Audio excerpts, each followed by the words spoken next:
d'abord de redire ici que nous sommes particulièrement heureux d'accueillir au Cameroun le président Emmanuel Macron et toute la délégation qui l'accompagne. Cette visite, qui est la première en terre africaine depuis que les Français lui ont accordé un second mandat, porte témoignage de la grande qualité et de la solidité des relations anciennes qui unissent nos deux pays. Les entretiens que nous venons d'avoir nous ont confortés l'un et l'autre dans notre détermination à œuvrer sans relâche au fonctionnement de cette relation fructueuse et mutuellement bénéfique. Je tiens à partager avec vous les sentiments de satisfaction que j'ai exprimés au président Emmanuel Macron pour le soutien multiforme que nous apporte la France, tant au plan sécuritaire, notamment dans la lutte contre le terrorisme, qu'au plan économique et financier. Nous avons par ailleurs convenu de poursuivre nos efforts conjoints dans les domaines de l'agriculture, de l'industrie et des infrastructures, ainsi que de la formation et du développement local, avec en point de mire l'émergence du Cameroun.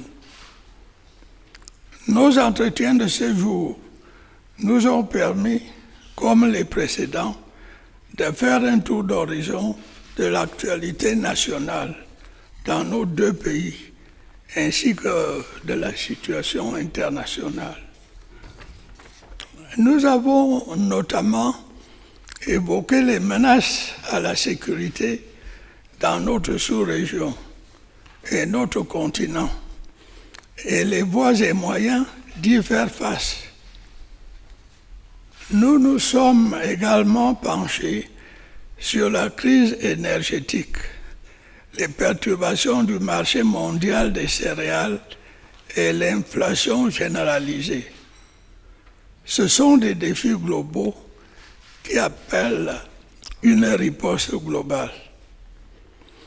Nous avons bien évidemment évoqué la guerre en Ukraine, les destructions et les souffrances qu'elle occasionne avec des répercussions planétaires. Le président Macron et moi-même sommes d'avis que tout doit être fait pour arriver à une cessation rapide des hostilités. Pour cela, la logique de la confrontation doit céder le pas à celle de la conciliation et du dialogue. Merci, Monsieur le Président. Merci encore d'avoir répondu à notre invitation.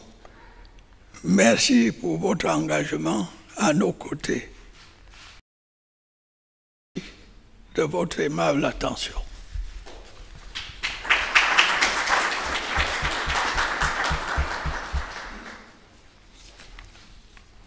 Merci beaucoup, Monsieur le Président de la République. Monsieur le Président, Madame, Monsieur le Premier ministre, Mesdames et Messieurs les ministres, Mesdames et Messieurs les parlementaires, chers amis, je veux vous dire tout le bonheur qui est nôtre, ma délégation et moi-même, d'être parmi vous au Cameroun.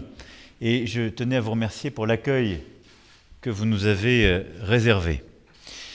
Ce déplacement, vous l'avez parfaitement dit, Président, marque pour nous un moment important. Et ça n'est pas un hasard, en effet, si j'ai choisi de venir dans votre pays pour la première étape de cette petite tournée africaine, la première depuis ma réélection.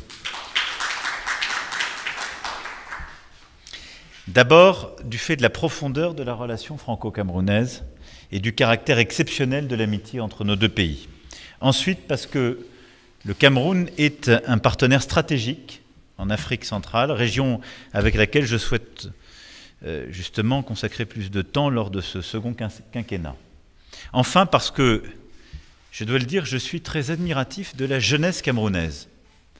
Nous en avons longuement parlé. Le niveau d'excellence des jeunes diplômés camerounais, les talents qui sont ici présents, sont une fierté pour le pays, et je pense que le rôle de la France est d'aider au maximum justement à leur donner une place et leur permettre de réussir. Cette relation forte et ancienne qui unit le Cameroun et la France se traduit par une coopération exceptionnelle. Nos priorités communes ont fait du Cameroun l'un des premiers partenaires de l'Agence française de développement. Aux côtés du gouvernement camerounais, elle a financé des projets à hauteur de 2 milliards d'euros ces 10 dernières années, et les quelques 200 entreprises françaises présentes dans le pays, actives dans tous les secteurs, participent au dynamisme de votre économie. Et c'est une force pour nous tous. Alors, cette présence française, elle a été concurrencée ces dernières décennies, c'est bien normal, par d'autres. Il nous appartient d'être meilleurs, plus efficaces, d'œuvrer ensemble aussi à une plus grande transparence des marchés, à une plus grande efficacité collective. Là aussi, nous en avons longuement parlé, mais je souhaite qu'on puisse diversifier cette coopération au-delà des grandes infrastructures et des commodités, qu'on puisse regarder dans le domaine de l'agriculture, de la formation, du numérique, également des industries culturelles et créatives et du sport, comment faire davantage. C'est d'ailleurs le sens de la délégation qui m'accompagne. Je salue également la qualité de notre coopération de sécurité et de défense, mais là aussi nous voulons la renforcer, en particulier en matière de formation. J'ai bien pris note de vos demandes, Président. Et cette coopération, c'est celle qui nous permet d'agir contre le terrorisme dans le bassin du lac Tchad. Et nous avons ensemble évoqué évidemment cette situation, notre volonté de lutter contre le terrorisme, de le faire en lien avec tous les pays de la région qui sont touchés par ce phénomène, comme d'ailleurs la France, vous le savez, y est engagée depuis de nombreuses années.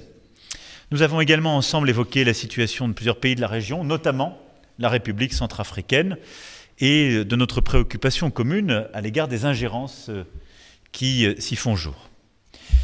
Nous sommes également convenus avec le président Biya de continuer de travailler à l'approfondissement des liens entre nos deux pays sur plusieurs volets, et en particulier en matière de développement économique. J'évoquais quelques-unes des pistes et des secteurs sur lesquels nous voulons avancer, également en matière de paix, de prospérité, de stabilité.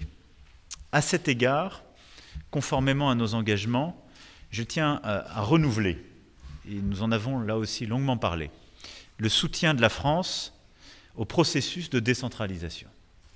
Je demeure en effet convaincu, je l'ai dit au Président, que la régionalisation constitue une réponse à la grave crise qui continue d'affecter le pays dans ces régions du nord-ouest et du sud-ouest, et que c'est par ce processus politique, de dialogue, de réforme, d'avancée, de conciliation, qu'une solution durable pourra être trouvée. Cette volonté d'avancer ensemble, nous l'avons aussi constatée dans le domaine de la sécurité alimentaire. Vous venez de le rappeler, Président, et juste après notre échange, j'aurai l'occasion de retrouver plusieurs de nos délégations et plusieurs ministres pour avancer dans cette direction. La hausse du cours des matières premières, les difficultés d'approvisionnement dans un contexte d'inflation qui pour partie était due à une reprise non coordonnée mondiale, mais qui a été largement aggravée par la guerre lancée par la Russie en Ukraine, n'épargne ni l'Afrique, ni le Proche et Moyen-Orient, ni l'Europe. Et alors même que nous sortons à peine de la crise liée au Covid-19, ce conflit met à l'épreuve directement nos économies, et en particulier la vôtre. C'est pour faire face à ces conséquences, notamment en Afrique, que nous avons souhaité nous engager. Nous en avons d'ailleurs parlé il y a quelques semaines ensemble au téléphone.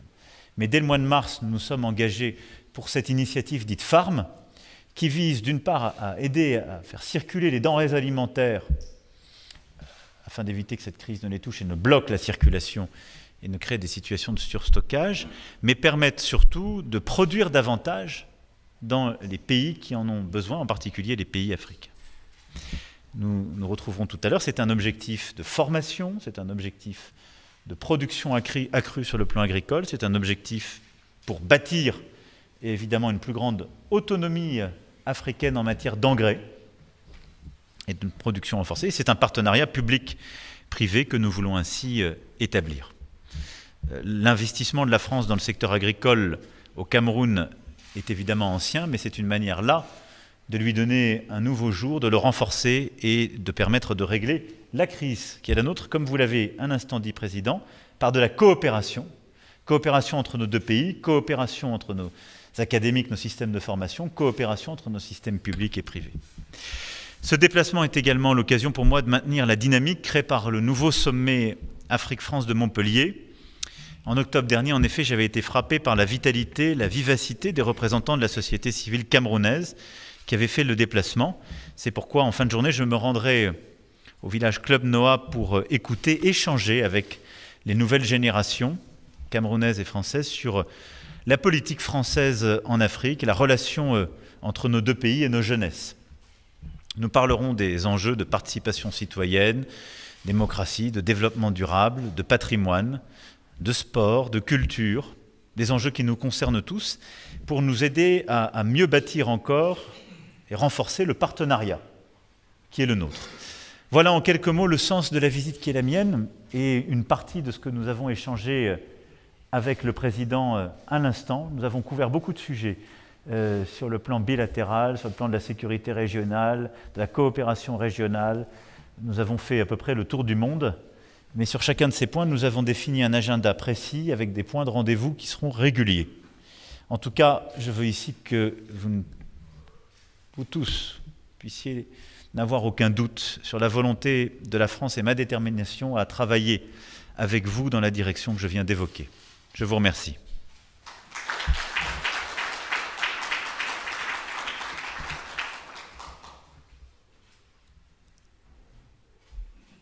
Merci. Bonjour, messieurs les chefs d'État. Yves-Marc Medjo, journaliste à la CRTV, la radio-télévision nationale du Cameroun. Ma question s'adresse au président de la République française. Monsieur le Président, les Africains, et particulièrement les Camerounais, sont témoins des concours financiers et de la qualité des matériels militaires que l'Occident apporte à l'Ukraine en guerre. Lorsque l'on sait que les pays africains en difficulté économique ou même en conflit ont du mal à recevoir pareille bienveillance, pareille assistance, Monsieur le Président, comment assumez-vous ces deux poids, deux mesures? Je vous remercie. D'abord, je pense qu'on dit souvent, quand j'écoute ou je lis, beaucoup d'approximations sur ce qui se passe en Ukraine. Et je ne ferai pas de comparaison excessive. En Ukraine, vous avez un pays souverain dont la souveraineté et l'intégrité territoriale a été violée par une agression unilatérale d'un pays voisin, la Russie. C'est comme ça qu'il faut le qualifier. C'est une guerre lancée par la Russie.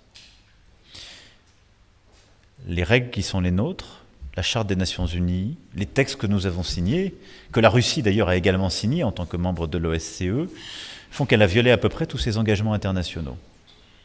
Le choix qui a été fait par les Européens, premièrement, n'est en aucun cas de participer à cette guerre, mais de la reconnaître et de la nommer. Là où je vois trop souvent de l'hypocrisie, en particulier sur le continent africain, je vous le dis avec beaucoup de calme et de sérénité, à ne pas savoir qualifier une guerre qui en est une et à ne pas savoir dire qui l'a lancée. Parce qu'il y a des pressions diplomatiques, je ne suis pas dupe. Mais enfin, il faut dire les choses, on vit mieux. Nous avons décidé de tout faire pour stopper cette guerre, comme l'a dit le Président. Et je vous rappelle que moi-même, quelques jours avant, je suis allé en Russie et en Ukraine pour essayer de l'empêcher. Tout faire pour la stopper sans y participer. Ce faisant, que font les Européens? Ils sanctionnent la Russie pour bloquer son effort de guerre. Ils essaient, dans tous les cénacles internationaux, de l'isoler diplomatiquement. C'est là où nous avons besoin de vous, parce que sinon, ce schéma se reproduira à l'envi. Ce n'est pas l'ordre international que nous voulons, qui repose sur la coopération et le respect de la souveraineté de chacun. Et enfin, nous aidons l'Ukraine à résister. Des aides économiques et financières, des aides prenant les réfugiés, des aides militaires en livrant du matériel. C'est ça la situation, très précisément. Je ne vois pas sur le sol africain des pays qui soient dans une situation comparable, étant agressés par une puissance voisine, où nous aurions à nous poser tel sujet. Par contre, je vois des pays qui ont pu être déstabilisés par le terrorisme. Ça, c'est tout à fait vrai. Et vous parlez là à un chef d'État qui a l'honneur d'être à la tête d'un pays qui s'est engagé ô combien. Mais je vous le dis avec beaucoup de clarté, monsieur, en Afrique, nous n'avons pas simplement livré des armes, nous avons envoyé des troupes à la demande d'un État souverain qui était le Mali et de l'organisation régionale qui était la CEDEAO pour la défense de sa souveraineté nationale. Nous avons donc fait beaucoup plus que pour l'Ukraine. Je vous parle avec la gravité d'un chef d'État qui a eu à enterrer des soldats parce qu'ils sont venus sur le sol africain défendre la souveraineté d'un État qui n'était pas le leur. C'est ça la réalité. S'il y a deux poids, deux mesures, ce deux poids, deux mesures est dans l'autre sens que celui que vous avez évoqué. L'armée française, à la demande du Mali en 2013, est intervenue pour stopper les terroristes qui faisaient route vers Bamako. Puis l'armée française, à la demande de l'État malien et de la CEDEAO, est restée pour protéger. Et si aujourd'hui il n'y a pas un califat territorial au Mali, c'est parce qu'il y a eu l'armée française et que des dizaines de nos enfants sont morts sur le sol africain pour lutter contre le terrorisme. Allez voir beaucoup d'autres que la France pour leur demander les deux poids, deux mesures. La France est le pays qui s'est le plus engagé pour des États africains à leur demande et pour leur sécurité. Par contre, nous le faisons dans un cadre clair, à la demande d'un État souverain et pour lutter contre le terrorisme. Quand ce cadre n'a plus été rempli, après les deux coups d'État militaires au Mali et les choix de la junte, nous avons décidé de partir, de réorienter notre dispositif. C'est ça la réalité. Maintenant, nous avons des politiques de coopération militaire avec de nombreux pays africains.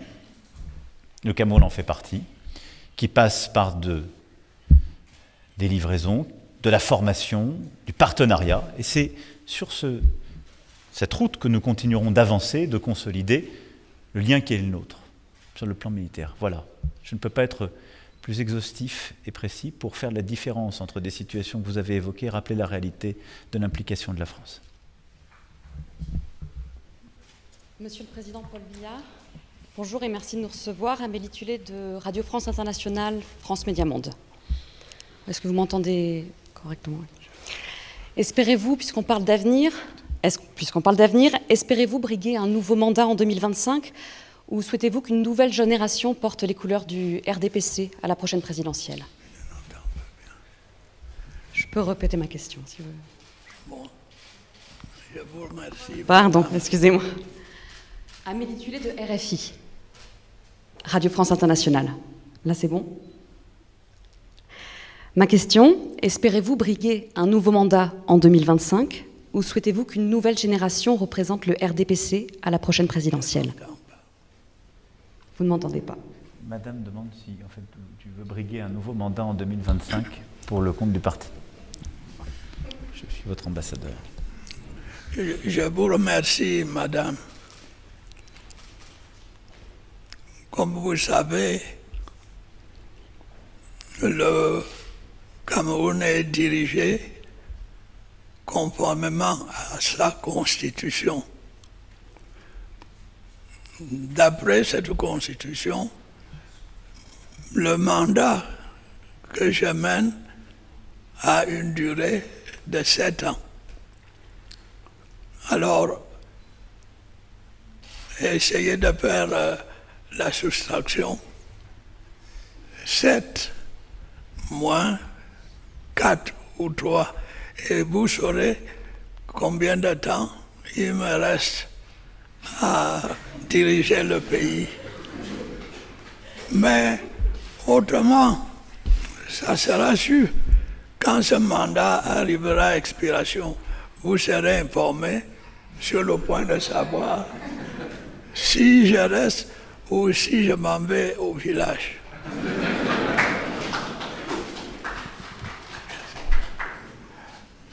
Bonjour, je suis Georges Alain Boyomo, journaliste au quotidien camerounais Mutation. J'ai une question à deux volets qui s'adresse au président français Emmanuel Macron. Alors, Monsieur le Président, au cours d'événements organisés en France qui n'avaient pas de lien avec la relation France-Cameroun, vous avez révélé le contenu de certaines de vos conversations avec votre homologue camerounais.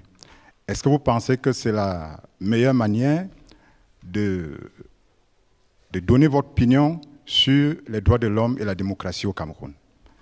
Il faut noter que ces réactions sont faites sur un ton peu diplomatique. Donc, j'aimerais savoir si vous estimez que c'est la meilleure façon de réagir sur les droits de l'homme et la démocratie au Cameroun. Première question. Alors, si vous permettez le second volet, une amitié sincère, comme celle qui existe entre le Cameroun et la France, ne saurait s'encombrer de zones d'ombre ou alors de vérités mal dissimulées. Alors, il se trouve que la guerre de libération qui a été menée au Cameroun a laissé un souvenir des blessures et des souvenirs marqués des exactions, des crimes commis par l'armée française sur des Camerounais. Alors, des décennies plus tard, est-ce que vous êtes en mesure aujourd'hui de reconnaître ces atrocités et d'en assumer la responsabilité? Je vous remercie. Merci beaucoup, monsieur. Sur votre première question, vous savez, la diaspora camerounaise en France fait partie de la richesse de notre relation. Il se trouve, parce que je pense que implicitement vous faites référence à cela, que cheminant dans le salon de l'agriculture en France, j'ai été interpellé. Je n'allais pas ne pas répondre. Et j'ai répondu la vérité. Je n'ai rien révélé du contenu. J'ai dit, on a des discussions très approfondies avec le président sur des situations individuelles et des situations que nous ne comprenons pas, ce qui est la réalité. Je pense que c'est ce que je dois à nos binationaux ou aux membres de la diaspora qui s'émeuvent de ce sujet et qui, à l'inverse, ne comprendraient pas une seule seconde. Que je puisse leur dire, vous savez, je passe de longues heures avec le président Biya où on se parle au téléphone, mais nous ne parlons pas des sujets qui fâchent. On parle de manière exigeante des sujets qui nous concernent et on essaie de trouver des solutions intelligentes qui sont respectueuses de la souveraineté de chacun, mais qui reposent sur dialogue en vérité. Je crois n'avoir révélé aucun secret dans cette réponse à une interpellation. Simplement, ai-je dit que le rôle de la France et la nature des dialogues que nous avons. Sur ce qui est de notre passé commun,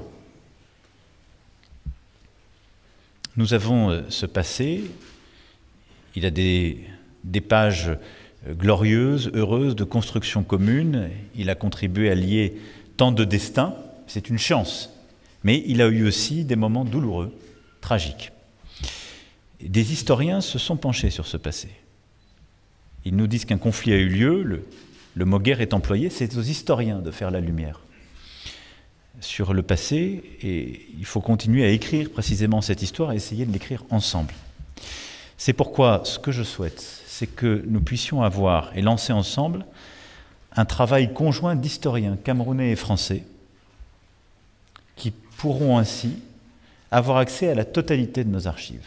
Je prends ici l'engagement solennel d'ouvrir nos archives en totalité à ce groupe d'historiens conjoints qui nous permettront d'éclairer ce passé sur des situations individuelles, sur des épisodes que vous évoquiez et pour qualifier très précisément les choses, c'est-à-dire l'implication de la France, le rôle aussi des autorités camerounaises de l'époque, avant, après indépendance, dans un contexte où les choses sont sans doute plus complexes et mêlées que vous ne l'avez dit, mais avec une gravité et des responsabilités qu'il convient d'établir factuellement. Je propose donc que nous réunissions les conditions pour mener ce travail, je l'ai dit au président, et que nous mettions en place une commission d'historiens qui pourront travailler ensemble et avoir accès à toutes ces archives pendant la période. L'intégralité des archives françaises seront ouvertes. Je souhaite aussi que nous puissions, d'ailleurs dans le cadre de cette commission conjointe, faire travailler des artistes, parce que j'ai été frappé de voir combien des artistes camerounais, binationaux, ou de la diaspora, avaient comme matrice imaginaire cette période. Et donc je pense aussi qu'il faut leur permettre de travailler ensemble. Nous allons fixer un calendrier de travail à cette commission pour qu'elle rende ses travaux dans un calendrier approprié et rapproché. C'est-à-dire qu'on aurait suffisamment de temps pour avoir accès à tout ce qui est nécessaire et qu'on puisse scander les prochaines années avec des vraies réalisations et un retour sur ces travaux. Voilà.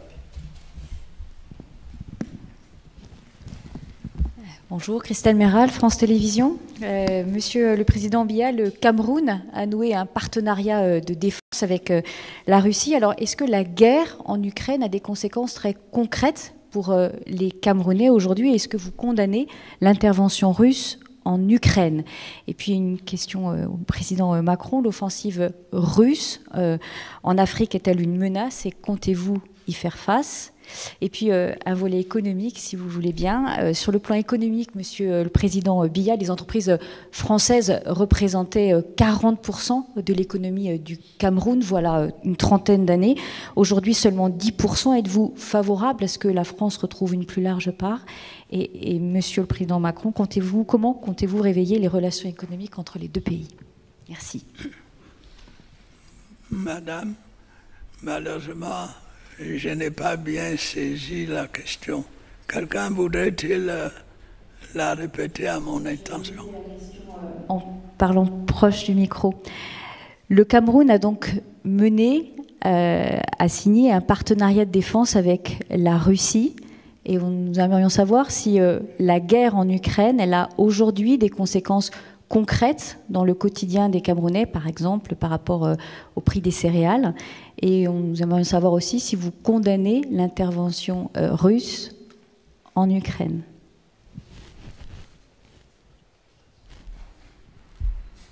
Je n'ai toujours pas bien entendu la question.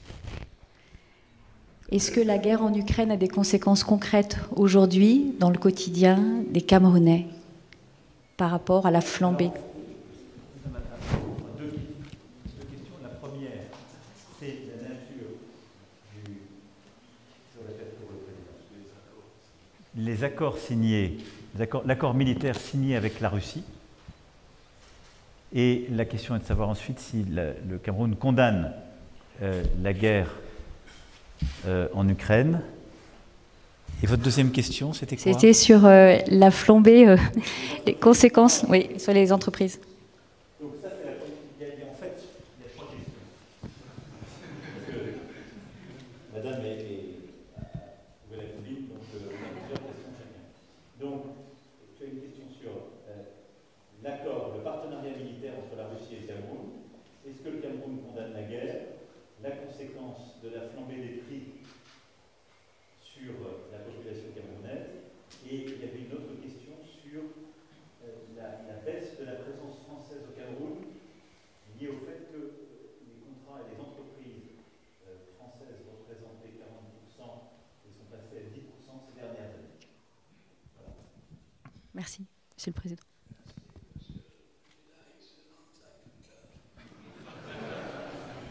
On va tout faire à deux. Eh bien, madame, le Cameroun entretient des relations diplomatiques avec la France, bien sûr, mais aussi avec beaucoup d'autres pays. L'Allemagne, l'Espagne, la Chine, le Brésil. Et s'agissant de la relation avec la Russie, elle est ancienne et nous avons signé avec ce pays un accord de coopération qui était venu à expiration. On l'a renouvelé et nous l'avons signé. Le voyage de mon ministre en Russie n'avait pas de rapport avec la situation de la guerre en Ukraine. Nous avons l'habitude de signer des accords de ce genre. Et en Afrique, il y a beaucoup de pays qui ont des accords avec la Russie. Donc, c'était un acte dans la routine des relations diplomatiques entre nos deux pays. On a pensé que peut-être on allait apporter un concours à la Russie, je crois, qu'elle n'a pas besoin de l'apport du Cameroun. Il s'agissait simplement de renouveler l'accord préexistant. Bon. Et donc, Tout cela est normal. Les gens sont évidemment préoccupés par la guerre d'Ukraine. Nous n'avons pas abordé ce problème et il n'était pas question pour nous de l'aborder. Donc c'était un acte de pure gestion d'une relation bilatérale. Votre deuxième question, si vous voulez bien me la rappeler.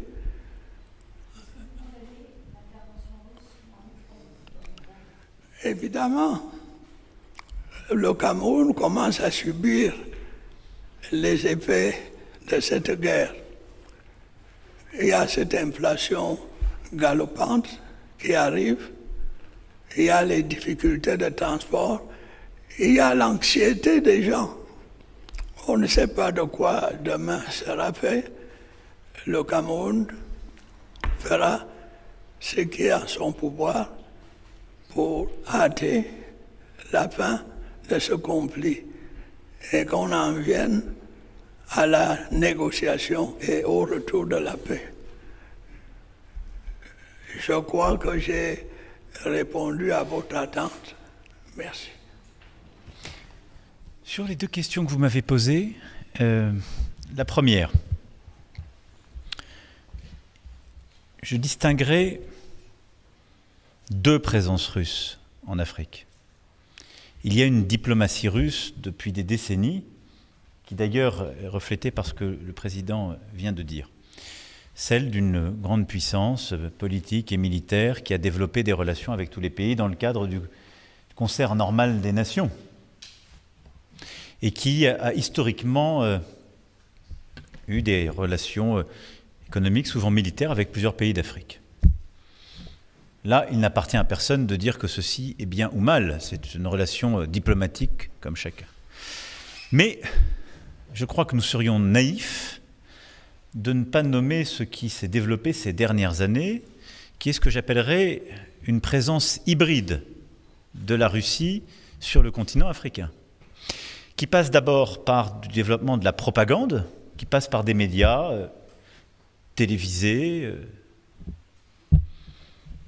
J'ai du mal à parler de journalisme, parce que je vous respecte trop. Ce ne sont pas des confrères à vous, mais des femmes et des hommes qui expliquent ce qu'est la voix de la Russie et qui diffusent des fausses informations. Et donc, la Russie, en Afrique, a beaucoup diffusé des fausses informations. Elle est en train d'ouvrir les officines que sont Ruchet ou Spoutnik, que nous venons d'interdire en Europe, et dont nous savons combien elle diffuse des fausses informations sur le sol africain. Et elle a complété son offre diplomatique par l'intervention de milices Wagner. Et en particulier, ce que nous avons vu ces dernières années fleurir en République centrafricaine et au Mali, pour ne citer que deux cas, est très préoccupant. Parce que ce ne sont pas des coopérations classiques.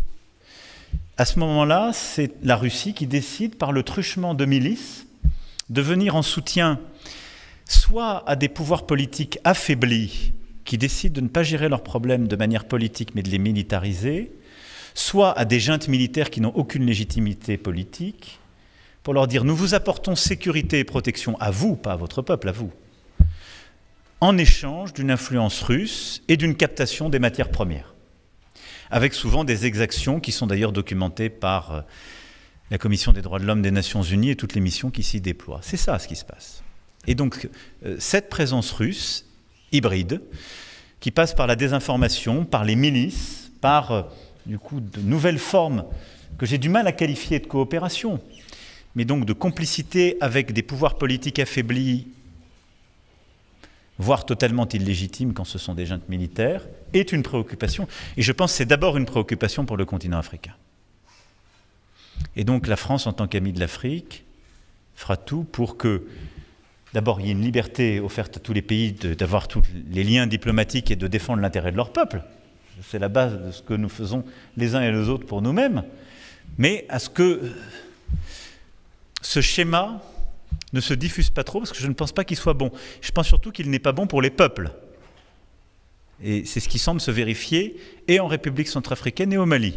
Et partout, ce schéma prospère ou aura à prospérer. Pour ce qui est de notre présence économique, vous avez raison, Dans le même temps, l'Agence française de développement n'a cessé son engagement. C'est l'un des pays, le Cameroun, où nous sommes le plus exposés et nous avons le plus d'ambition. Simplement, et c'est très légitime, ce pays s'est formidablement développé, a gagné en population et s'est ouvert.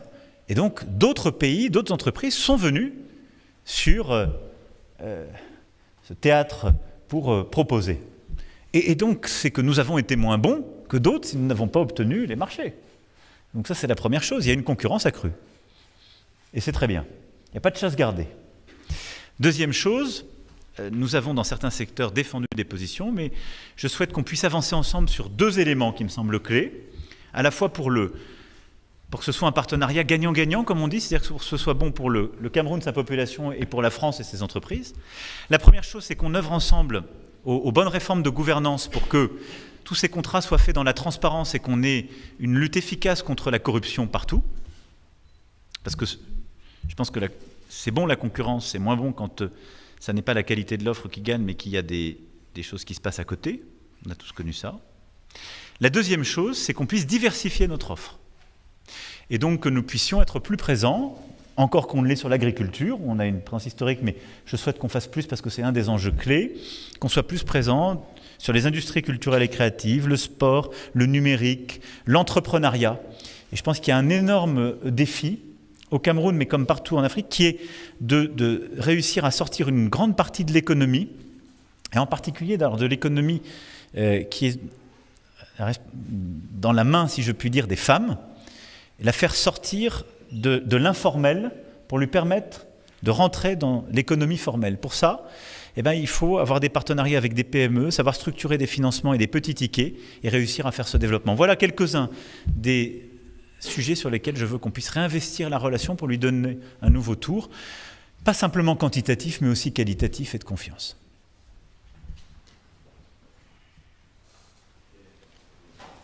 Très bien. Eh bien, merci pour vos questions et votre attention. Merci, Président.